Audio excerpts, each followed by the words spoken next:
Assalamualaikum, salam sejahtera. Dalam video kali ini saya akan bincangkan sedikit introduction berkaitan dengan subtopik 7.2 Refraction at Spherical Surface. Dalam video kali ini saya nak recap balik kita punya knowledge berkaitan dengan refraction dan juga index of refraction. So apa dia refraction? Basically refraction adalah the change of direction of light passing through one medium to another medium. Jadi apabila cahaya dia travel daripada satu medium ke medium yang lain yang mempunyai refractive index yang berbeza, cahaya itu akan berubah direction sikit. Okay, mengapa? Because berlakunya perubahan speed oleh cahaya itu. So, mari kita tengok satu classic example dalam refraction. Situasi ni boleh kita dapat kalau kita pergi sungai ke, pergi laut ke, yang mana airnya jernih. Kita nampak objek di dasar sungai ataupun dasar laut ataupun mungkin dasar kolam, bawah tu ada objek. Kita nampak macam kolam itu ataupun laut itu cetek. Ya, tapi sebenarnya bila kita masuk dalam air, rupa-rupanya dia dalam. Okay, mengapa benda ni berlaku? Kerana cahaya daripada objek yang berada di dasar sungai, bila dia nak travel ke surface, dia akan ubah direction. Dari dasar sungai, travel ke surface, dia akan ubah direction. Jadi bila dia berubah direction tu, kita nampak seolah-olah cahaya itu datang daripada satu kawasan yang sebenarnya cetek. So kita tengok yang ni, cahaya datang daripada objek, masuk mata kita. Cahaya yang kedua datang daripada objek, datang masuk mata kita. Dan kalau saya lukiskan titik pertemuan tu, kita akan nampak seolah-olah objek itu sebenarnya kita akan nampak macam dia cetek lah sebenarnya. Dia ada tinggi berbanding dengan kedalaman dia yang asal. Okey, untuk describe fenomena refraction ni, ataupun kita nak tengok jauh manakah cahaya itu dibiaskan, kita gunakan satu kuantiti yang kita panggil sebagai index of refraction. Index of refraction, simbol dia N, yang mana ianya bersamaan dengan speed of light in air or vacuum divided by the speed of light in the medium. Okey, macam saya cakap, berlakunya refraction kerana adanya perubahan speed. Kalau dalam medium, dia lebih kecil daripada speed of light in air. Okey, since speed of light ataupun speed of wave is equals to f lambda, jadi kita nampak kat sini bahawa velocity is directly proportional to wavelength. Mengapa berubahnya velocity ni? Kerana berlaku perubahan wavelength juga sebenarnya. Jadi index of refraction boleh juga saya tuliskan sebagai wavelength of light in air divided by wavelength of light in the medium.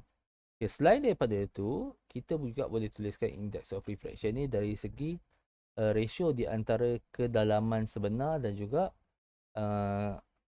kedalaman yang kita nampak, ataupun real depth dan juga apparent depth. Real depth ni adalah kedalaman yang sebenar objek tu. Objek tu betul-betul jarak dia di dasar, ini kita panggil sebagai real depth. Tapi yang kita nampak itu kita panggil sebagai apparent depth.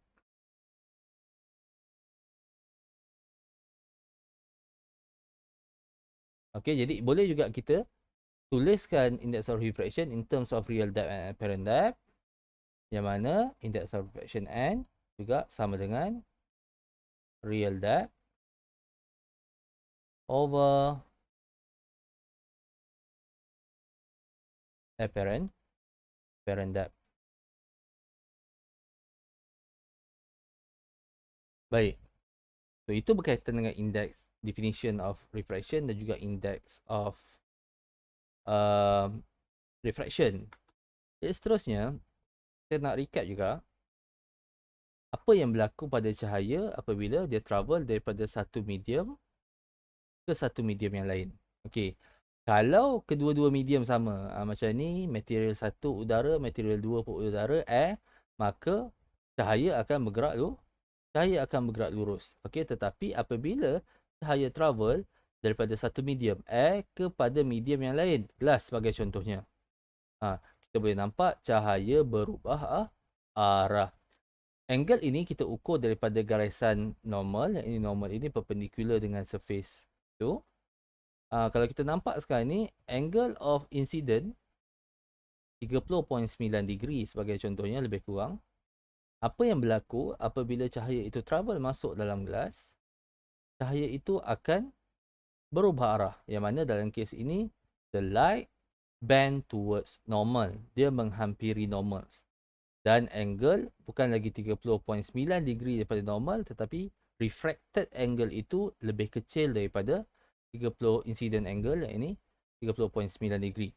Dalam kes ini, refracted angle dia adalah 20 degree. Okay, so cahaya akan mendekati normal apabila dia travel daripada satu medium ke medium yang lain, sekiranya medium yang kedua itu mempunyai refractive index yang lebih tinggi.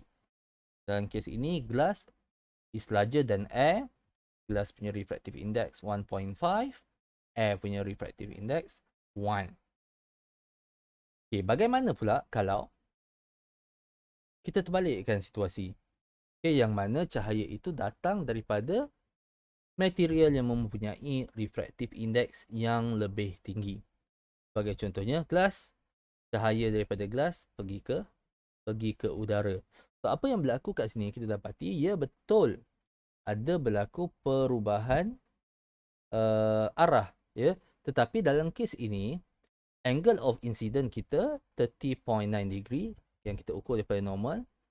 Tapi bila dia travel to medium, yang mana medium yang kedua ini index of refractionnya lebih rendah, kita akan dapati bahawa the light rays bends away from the normal.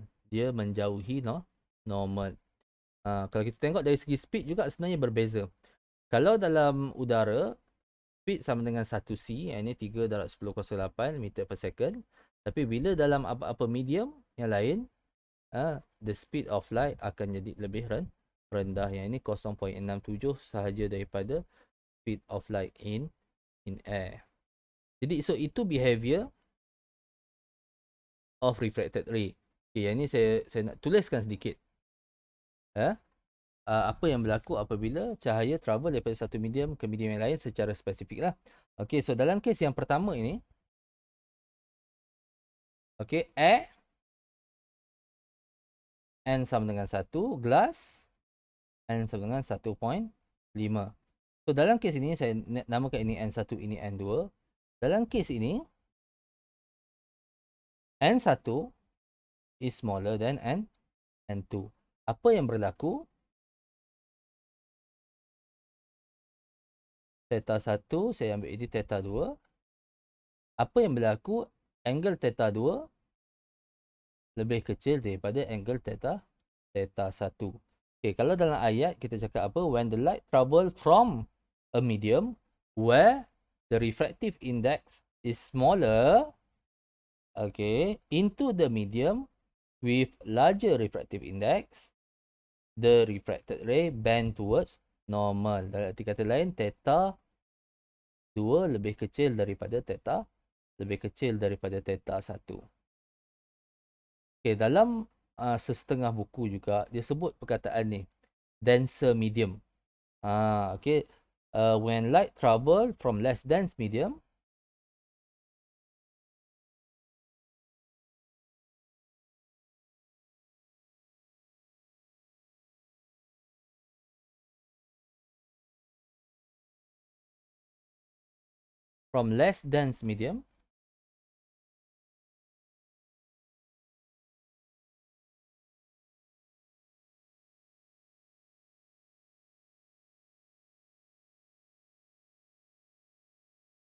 to denser medium,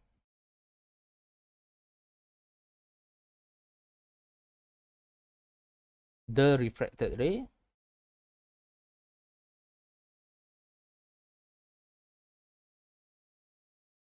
bend towards normal. Okay, saya tak berapa berkenan sangat dengan perkataan less dense ataupun denser medium ini. Okey, saya nak highlightkan pada pelajar semua bahawa bila kita sebut tentang density dalam kes refraction, kita merujuk kepada optical density. Kita merujuk kepada optical density.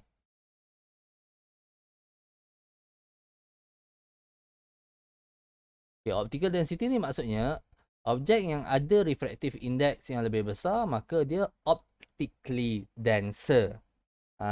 Dia lebih lebih dense lah. Saya dah hilang perkataan dalam bahasa Melayu dense. Dense tu apa? Okay. Kita tengok kes yang kedua tadi. Yang mana?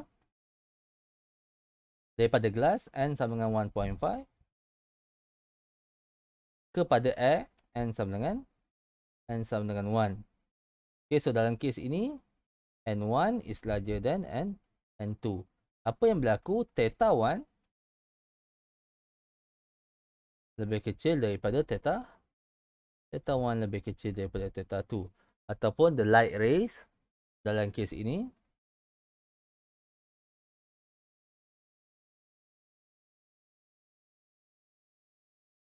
bend away from the normal. Ini kalau dalam ayat dalam buku saya tak tulis lah kat ni. Okay, dia kata the light travel from denser medium to less dense medium. Denser medium tu merujuk kepada optical density, yang mana N ini lebih besar, and then dia travel ke N yang lebih kecil,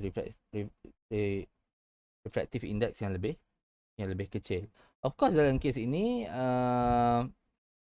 relation di antara N1, N2 dan theta 1, theta 2 kita describe dengan menggunakan Snell's law. Okay, Snell's law ni tak ada dalam syllabus juga. Ini sekadar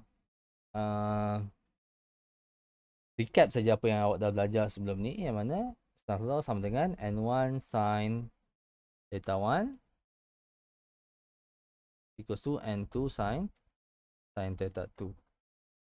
Okay, so itu behavior of light apabila dia travel daripada satu medium ke medium yang lain. Dan untuk plane refraction, kita gunakan Snell's law. Tak ada dalam syllabus, tapi saya fikir perlu kita bincangkan sekadar untuk kesinambungan topik kita. Dalam video yang akan datang, saya nak bincangkan tentang kita punya topik directly, yang ini spherical surface. Apa yang berlaku ataupun bagaimana untuk kita describe apabila cahaya dibiaskan pada spherical surface. Itu saja untuk video kali ini. Sekian, terima kasih.